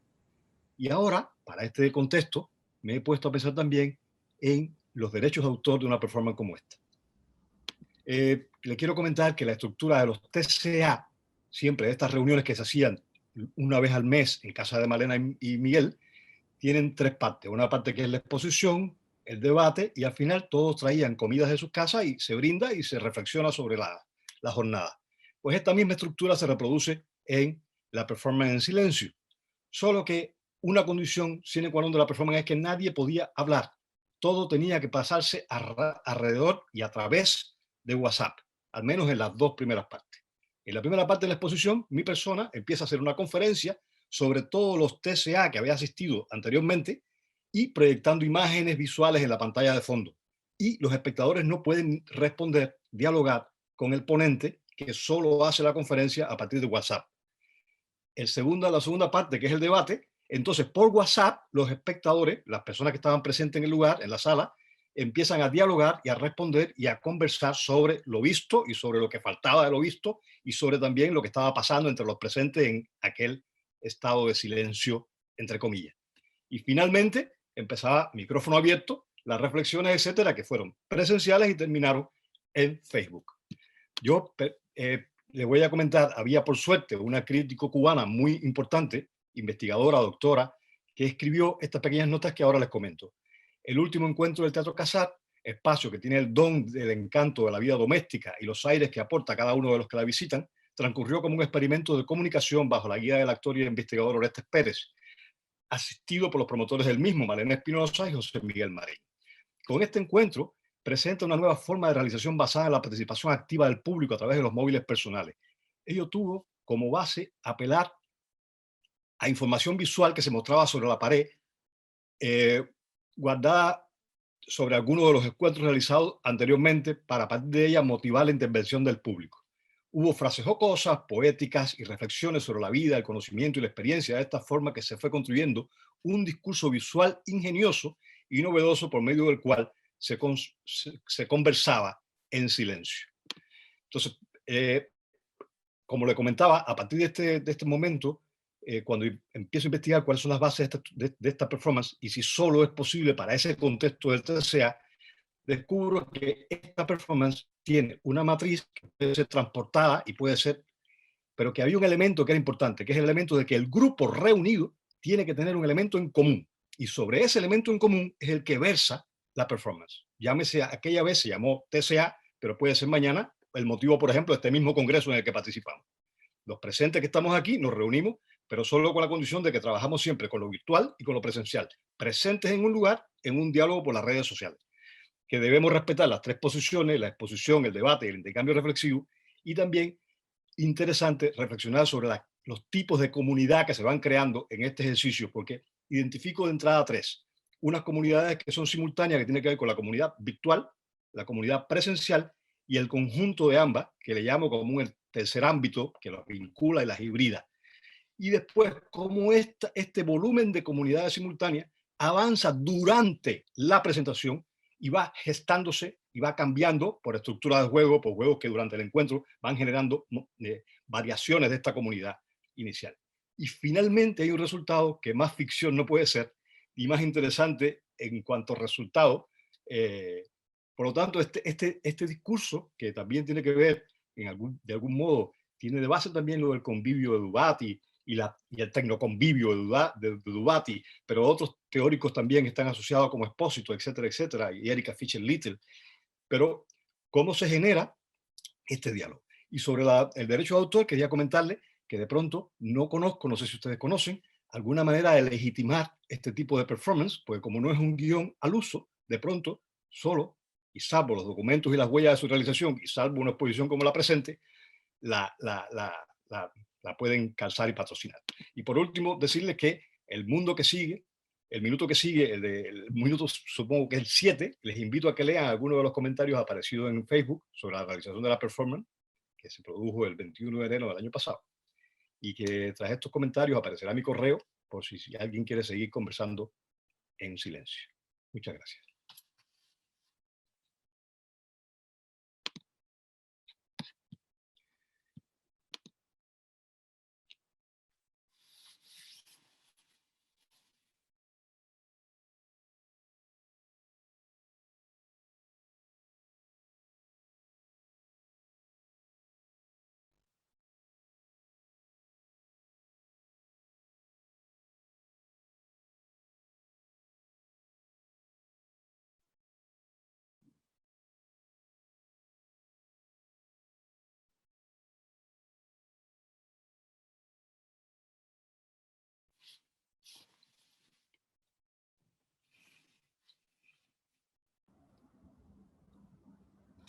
Muy bien, muchas gracias.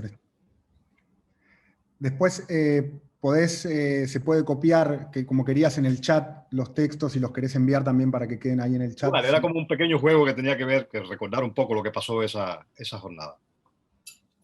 Buenísimo. Bueno, muy bien, muchas gracias. Muchas gracias a todos, a todas por las exposiciones. Tenemos unos minutos ahora para, si hay preguntas. No sé, no pude seguir tan activamente el chat, pero si hay preguntas, si hubo preguntas en el chat, tal vez podemos recuperar alguna, y si no, también es un momento donde se pueden enviar preguntas. Mismos los expositores y expositoras pueden también generar alguna pregunta a algún otro expositor o expositora. Tenemos estos minutos para, no mucho, pero tenemos estos minutos finales un poco para generar este intercambio. No hubo preguntas en el chat, así que abrimos ahora si quieren hacer alguna pregunta los oyentes. Y si no, entre los expositores pueden hacer algún comentario sobre alguna de las exposiciones o sobre todas, eso manéjenlo ustedes. Estamos muy bien de tiempo, tenemos como 20 minutos hasta el final, así que estamos bien. Buenísimo. Gracias, Ayelen.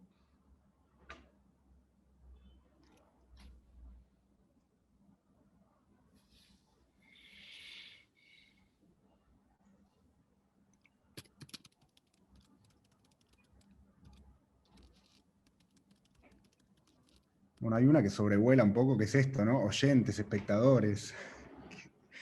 Este formato, ¿no? ¿Cómo nombrar?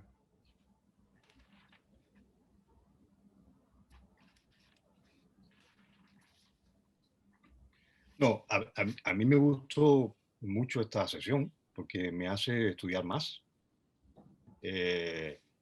Aquí hay términos que me parecieron interesantes, como lo de el lenguaje de la plataforma, el hipervínculo, el tema de las historias,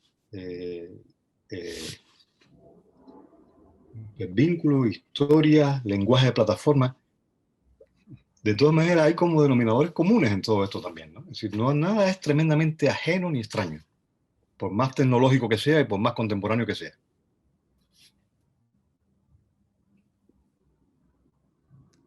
Sí, y la sensación que algo se precipitó también, digo, venía un poco con las diferentes exposiciones de hoy, había como alguna especie de repaso también con algo que venía pasando ya, al menos en las artes escénicas, transmediales y demás, y la sensación que, bueno, un poco el contexto social, cultural, histórico, sanitario, no sé, como que un poco empujó a un abismo algo de que venía sucediendo, en términos de lenguajes también, ¿no? Como pensaba con algo que estuvo como bastante alrededor de las ponencias en relación como a los relatos, a la construcción de relatos, qué relatos se construyen hoy.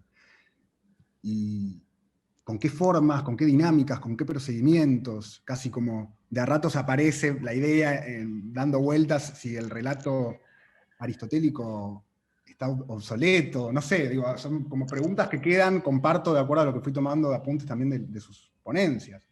Ariel, en el caso de mi investigación yo trabajo un poco la parte de narrativa y justamente una de las cosas que investigo es esto de qué pasa con el relato tradicional, las estructuras de 3 actos.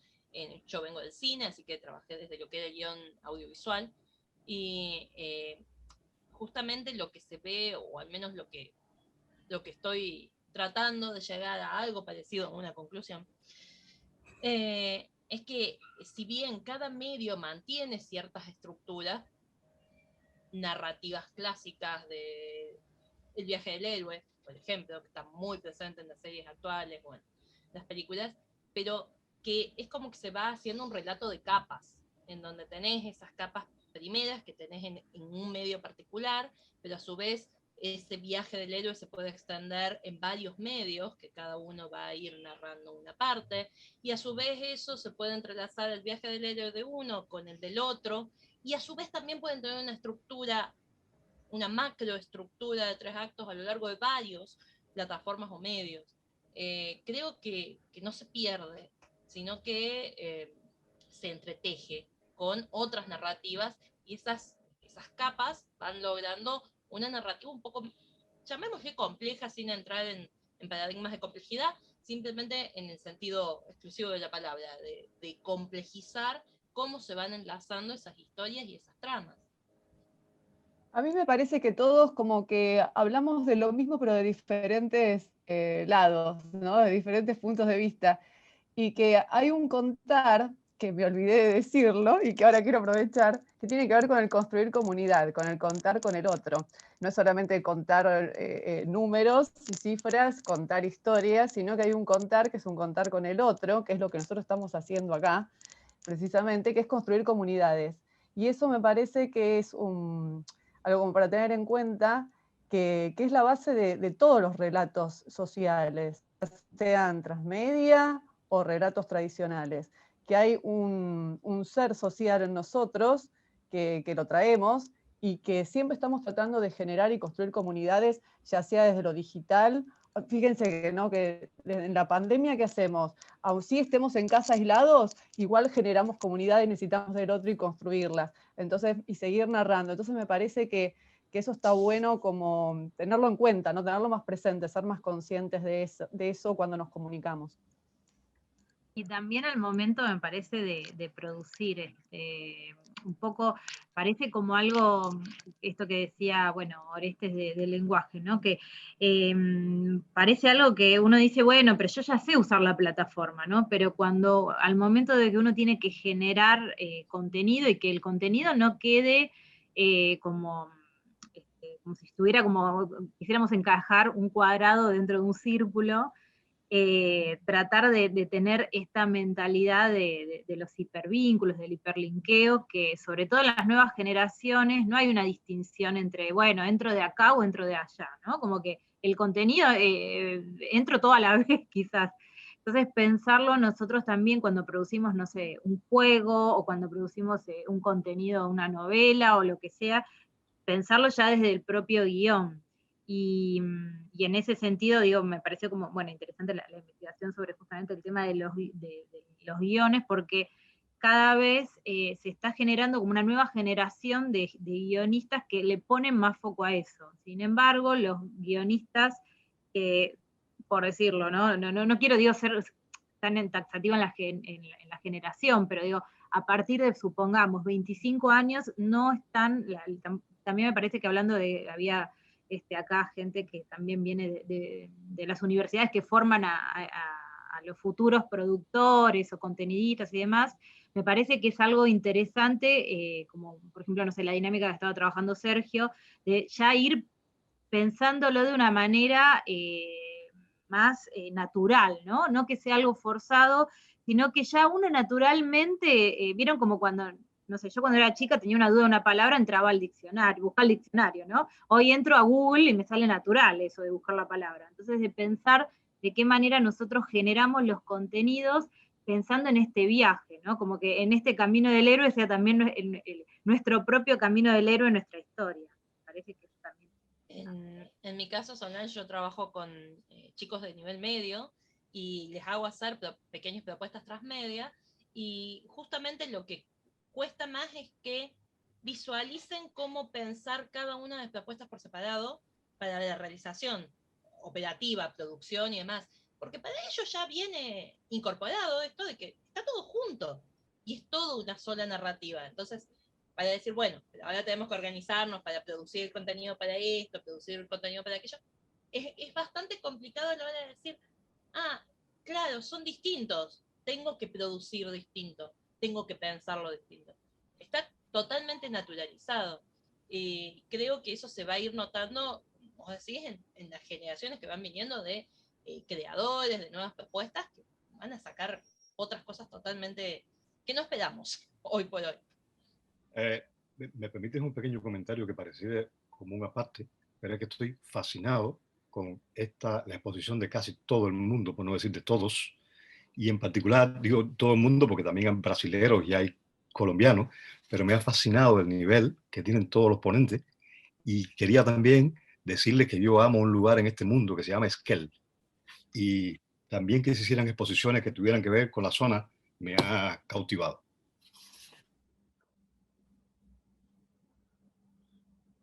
A mí me parece, digamos, importante la dimensión que en el marco de la transmedia tienen las audiencias. Y por eso pensar el diseño de estas narrativas involucra darle también las herramientas a estas comunidades para que a partir de allí generen, digamos, empiecen a desenhebrar ese hilo y tengan esa bifurcación que planteaba Romina, casi que todo allí, porque al final es parte de ese proceso. Alguna vez alguien me preguntaba, bueno, y contame, ¿cómo podemos clasificar las producciones transmedia que se publican directamente en Internet, donde yo tengo acceso casi que a todas las plataformas en un mismo espacio.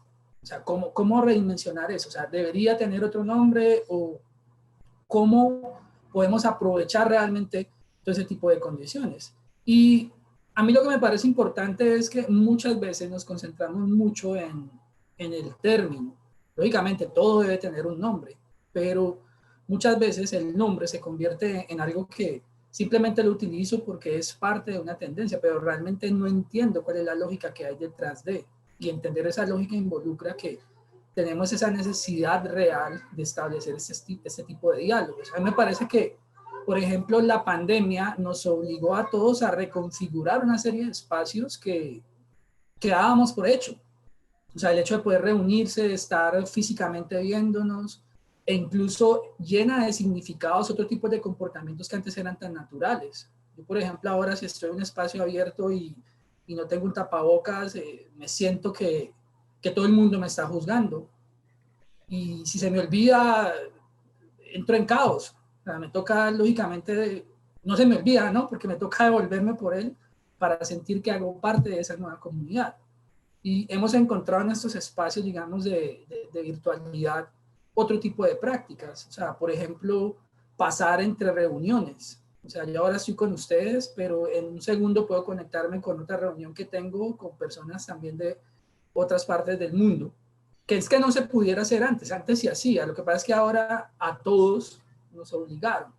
Y parte de ese proceso me parece que generaron unos relatos también desde la pandemia en cada uno de nosotros. O sea, cuando uno revisa, por ejemplo, los perfiles de Instagram o cuando uno analiza cómo plataformas como TikTok se han vuelto súper populares, precisamente porque la gente tiene esa necesidad de trabajar este tipo de áreas narrativas. Y aquí en Colombia, pues yo no sé si en Argentina pasó igual, o en Brasil, había momentos en los que en pandemia, donde todos estábamos encerrados, por ejemplo, tratar de conectarse a Netflix era algo muy complicado, porque no había suficiente ancho de banda para todas las personas que estaban con esa necesidad de consumir y de ir más allá, digamos, de ese momento, porque todos estábamos obligados a estar en ese espacio. Y es como el tipo de elementos que me parece importante que tenemos que resignificar y que las personas entiendan realmente que el valor de la transmedia está en precisamente esa narración, no tanto en el despliegue tecnológico, porque muchas veces nos dejamos llevar por eso. Y porque todo el mundo cuando habla de transmedia automáticamente siempre pues tenemos los referentes de Star Wars y de Marvel que son excelentes, pero se olvidan que nosotros estamos todo el tiempo contando y trabajando la transmedia desde, lógicamente, nuestra cotidianidad. O sea, casi que para mí se me han convertido últimamente el pensar el diseño de una clase o el pensar una actividad de clase casi que una transmedia per se.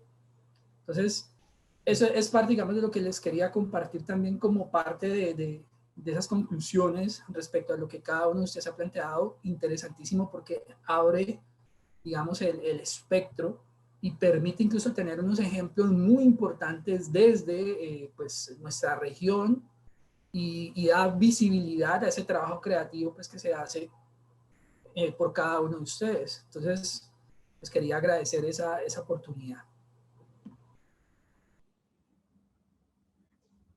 Gracias a vos, Andrés. Sí.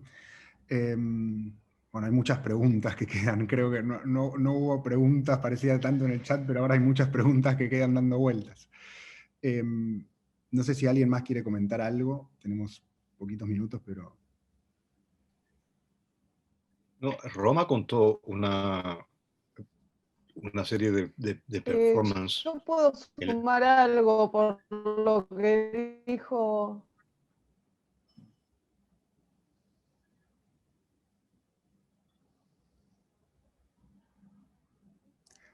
Bueno, como se trabó y quedaron los dos en silencio.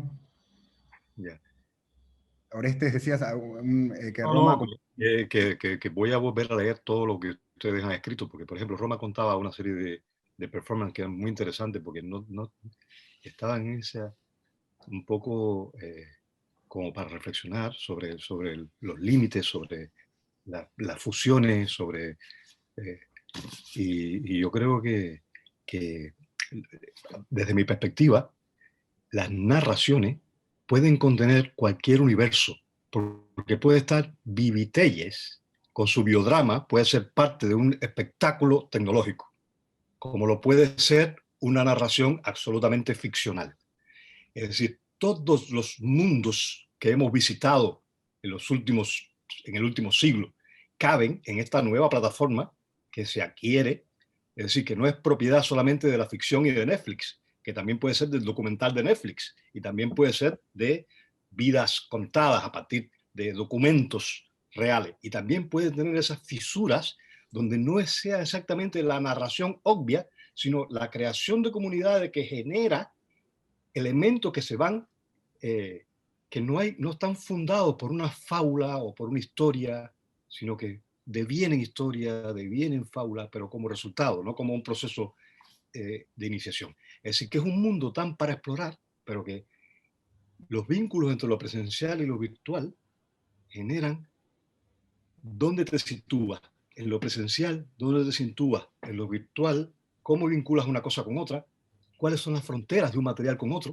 Y yo creo que todo lo que han dicho, porque la narración, la historia, el curso que me interesa de Cali, que Cali es una potencia también en Latinoamérica, porque tuvo grandes maestros del teatro, como Brasil en estos momentos. Es decir, que nada, que ahí está.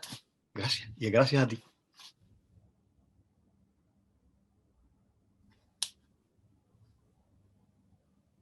Algo No, chiquitito. yo le quería Perdón, Laura, sumar a decile. Andrés. Sí, le quería sumar a Andrés, que yo estoy haciendo, perdón, yo soy de UP, no me presenté, doy taller de redacción en el 2019. Investigo para la universidad sobre el uso de narrativas en el aula. Y bueno, hice unas cuantas entrevistas para la investigación y me encontré en una, charlando con Verónica Odetti de Flaxo, y ellos lo que hacen en algunos módulos es directamente, lo hacen durante un mes, no más porque es demasiado trabajoso, pero directamente los docentes dejan de ser docentes y se transforman en otra cosa que ahora te voy a contar, y los alumnos dejan de ser alumnos. Es decir, lo que hacen son desafíos en donde hacer los alumnos salvatajes cibernéticos, y lo hacen para integrar la Liga de Noveles Cibernéticos. Entonces, los docentes guían el proceso, pero guían el proceso ocultos en perfiles de las redes. Es complejo de explicar. Por ejemplo, no sé, están ocultos detrás de un perfil de una chica que lo que quiere es una estudiante que quiere organizar una ESI en su colegio, y entonces el desafío de los alumnos es diagramar a través de narrativas transmedia un proyecto para ayudar a esa chica. Entonces son todos salvatajes, cibersalvatajes que hacen estos alumnos, pero guiados por docentes que en realidad están ocultos en perfiles de las redes, dejan de ser docentes y todo se transforma en una narrativa transmedia. Es loquísimo, bueno, pero está buenísimo, bueno, y es excelente. O sea, la verdad que fue una de las entrevistas más ricas de la investigación, y está buenísimo contarlo y que lo sepan y que busquen, googleen Odetti de Flaxo, que ella es la coordinadora del proyecto, y la verdad es que está bueno para tomar como idea, no sé, de redacción, que el docente deje de ser el docente y que sea el jefe de redacción, y que los chicos, no sé, de repente sean los periodistas que tienen que llevar las noticias en el tiempo, en los tiempos periodísticos, por así decir, ¿no? O sea, como vivirlo más en tiempo. Bueno, la verdad es que lo quería comentar porque me parece que no está muy difundido, y está bueno como para indagar por ahí e investigar un poco. Gracias, María Laura. Estamos en tiempo. Romina, ¿querías decir algo? Podés decir algo y cerramos, así que... Era una pavada sobre lo que dijo Orestes.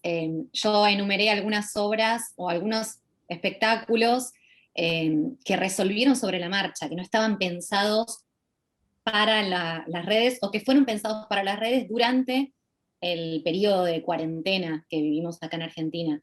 Estas experiencias ya se daban desde antes, pero muy poquitas, y lo que sucedió con la pandemia fue una multiplicación en velocidad abrumadora. De hecho, creo que nadie puede decir que vio todo lo que sucedió, porque sucedió mucho.